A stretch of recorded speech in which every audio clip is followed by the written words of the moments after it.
सैलाब की अगर सूरत हाल की बात की जाए, अपर सेंट्रल पंजाब से तो सिचुएशन कुछ बेहतर हो रही है, लेकिन अब सदर्न पंजाब में ये रेला जब आ रहा है तो अपने साथ बहुत तबाही ला रहा है सादिया, और ख़ास तौर पर सदर्न पंजाब में अलीपुर में तो सिचुएशन एक्चुअली, और ये एक्सपेक्ट किया जा रहा था कि जब पन्नज में आकर सारा पानी जमा होगा तो फिर पजनत की वजह से अतराफ क्या सूरत हाल बनेगी।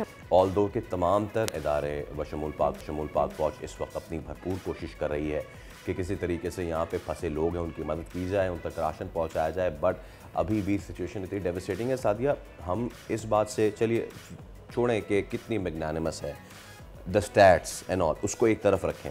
आप सिर्फ ये देखें कि अब गालिबन महीना हो गया है, if I am not wrong, महीने से ऊपर हो गया है और पानी उतरने का नाम नहीं ले रहा है। सोचें कितनी बड़ी कैटास्ट्रॉफ है ये। एक्चुअली यस, और अभी हमने ये नहीं कैलकुलेट किया है कि इसमें नुकसान लोगों का कितना हुआ है, वेरी करता है you person to person. Irfan Ali Kathi साहब हमारे साथ मौजूद हैं, आप डीजी हैं PDMA के। अस्सलाम वालेकुम टू यू सर।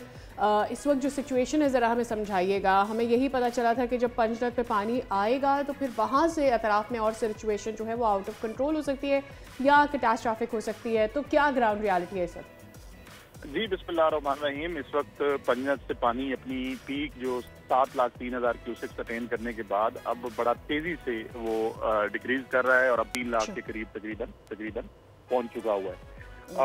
इसने पंजनद के पानी ने अलीपुर को बड़ी बुरी तरह से मुतासर किया। ये एक तहसील है मुजफ्फरगढ़ की और पिछले 4 दिन से हम सारे लोग इधर ही मौजूद हैं।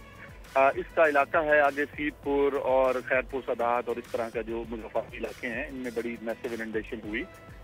हमने मैसिव इवैक्यूएशंस भी की और इस वक्त वहाँ पे जो टेंटेज की रिक्वायरमेंट है, वहाँ पे खाने की रिक्वायरमेंट है, उसको पूरा किया जा रहा है। तमाम जी प्लस बाकी सारे जो हयात हैं वो यहाँ पे खुद मौजूद हैं। और इसके अलावा अब अगर गुड्डू की बात की जाए तो ये पानी सारा जो पंजाब का है वो आगे ड्रेन आउट होता हुआ अब गुड्डू के मुकाम पर पहुंच रहा है। इस वक्त तकरीबन 7 लाख क्यूसेक के करीब पानी वहाँ पे हो चुका हुआ है और आज अपनी पीक अटेन करते हुए ये फिर सिंध में दाखिल हो जाएगा। पॉन्डिंग पंजाब में अभी काफी सारी जगहों पे मैसिवली पॉन्डिंग है, जिसको क्लियर होते हुए अभी 2 से 3 दिन मजीद लगेंगे। सब्सक्राइब करें और बेल दबाएं ताकि कोई खबर रह न जाए।